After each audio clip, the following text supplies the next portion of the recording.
మీరు railway station కాడ దిగితే ఆడ సెక్టార్ 24 అని ఉంటుంది.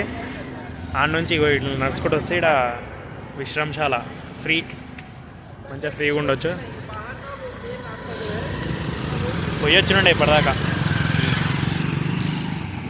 త్రివేణి విశ్రమశాల ఇది ఫ్రీ కాదంట ఫ్రెండ్స్, నేను ఫ్రీ అనుకున్నా, పెయిడ్ అది.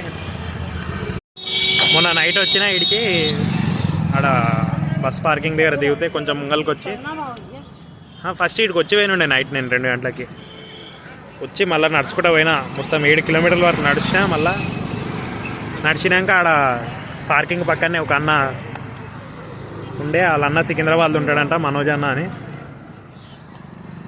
మొత్తం ఆయననే ఫుడ్ రూమ్ అవన్నీ ఫ్రీగా స్టే ఇచ్చిండు.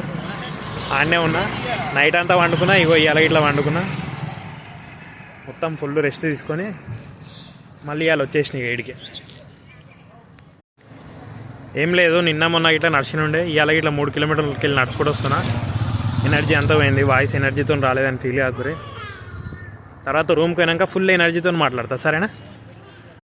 ఇగో ఫ్రెండ్స్, నేను వచ్చిన హెలికాప్టర్ పోతుంది ఇప్పుడే.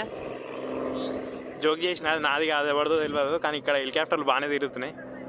నిన్న ఇట్లా చూసిన. ఇగో బోట్లు ఉన్నాయి ఆడ.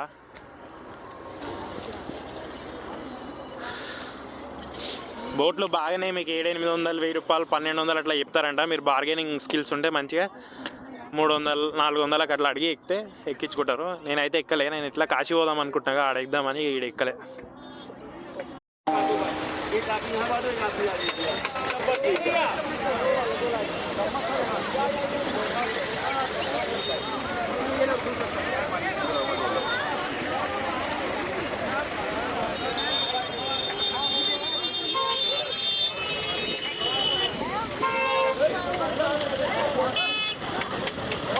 पानी है